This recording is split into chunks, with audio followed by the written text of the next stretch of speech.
আসসালামু আলাইকুম। আজকে আমরা সরকারি চাকরির পরীক্ষার ব্যবহারিক ও কম্পিউটার টেস্টের ক্ষেত্রে গুরুত্বপূর্ণ কিছু প্রশ্ন নিয়ে আলোচনা করব। আমরা অনেকেই লিখিত বা এমসিকিউ পরীক্ষায় পাশ করার পর ব্যবহারিক পরীক্ষা নিয়ে ভয়ে থাকি। তাদের মনে কয়েকটি প্রশ্ন সবসময় কাজ করে। তাদের জন্য আজকের এই বিশেষ আয়োজন। আসুন আমরা দেখি প্রশ্নগুলো কী। 1 নাম্বার, ব্যবহারিক পরীক্ষায় অব্র ফন্ট দিয়ে লেখা যাবে কি?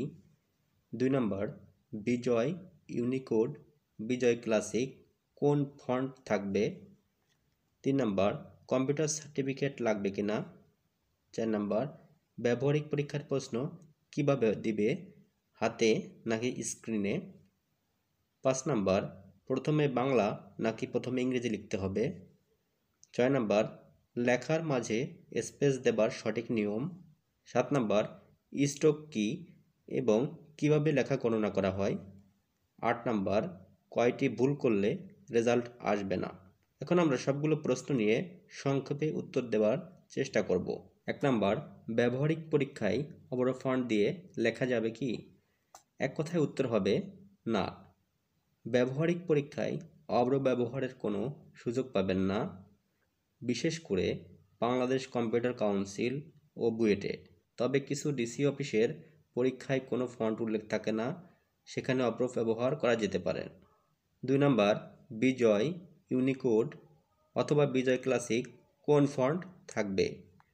আমার বাস্তব অভিজ্ঞতা থেকে যদি বলি, খাদ্য অধিদপ্তর ও কৃষি সম্প্রসারণ অধিদপ্তরের কম্পিউটার মুদ্রাক্ষরিক পদের পরীক্ষায় বাংলাদেশ কম্পিউটার কাউন্সিলে বিজয় ক্লাসিকে পরীক্ষা হয়েছিল।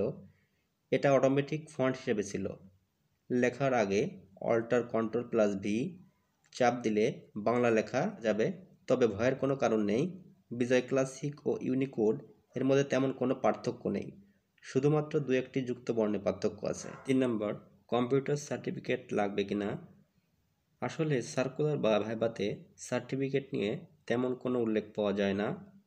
সার্কুলারে শুধুমাত্র গতি পরীক্ষার কথা বলা হয়ে থাকে। তবে যেহেতু কম্পিউটারের নিয়োগ, তাই আপনি যে কোনো প্রতিষ্ঠান হতে 6 মাসের কোর্সের সার্টিফিকেট সংগ্রহ করে ভাইভাতে যেতে পারেন। সার্টিফিকেট না থাকলে চাকরি হবে না তেমনটি নয়। 4 নাম্বার, ব্যবহারিক পরীক্ষার প্রশ্ন কিভাবে দিবে, হাতে নাকি স্ক্রিনে? ব্যবহারিক পরীক্ষার প্রশ্ন দুইভাবেই পাবেন, হাতে এক কপি এবং মনিটরের স্ক্রিনের উপর অংশে একই প্রশ্ন থাকবে, যা দেখে দেখে আপনি নিচে লিখতে পারবেন। তবে আমার পরামর্শ হলো স্ক্রিন হতে প্রশ্ন দেখে টাইপ করলে ভুল কম হবে এবং সময় কম লাগবে। 5 নম্বরে, প্রথমে বাংলা নাকি প্রথমে ইংরেজি লিখতে হবে? যে কোনো একটা হতে পারে, তবে 2বার ব্যবহারিক দেওয়ার অভিজ্ঞতায় 2বারই বাংলা প্রথমে 10 মিনিট এবং এরপর ইংরেজি 10 মিনিট পেয়েছিলাম। 6 নম্বরে, লেখার মাঝে স্পেস দেবার সঠিক নিয়ম? প্রশ্নে যেভাবে প্রতি ওয়ার্ড বা লাইনের পর স্পেস দেওয়া আছে সেভাবে স্পেস দিতে হবে। যেহেতু কম্পিউটার সফটওয়্যারে সব কাউন্ট বা গণনা করা হবে, তা এক্ষেত্রে সাবধান থাকতে হবে। 7 নম্বরে, স্ট্রোক কী এবং কিভাবে লেখা গণনা করা হয়? একটি স্ট্রোক হলো 5টি অক্ষর, অর্থাৎ 5টি অক্ষর লিখলে আপনি 1 স্ট্রোক কমপ্লিট করবেন।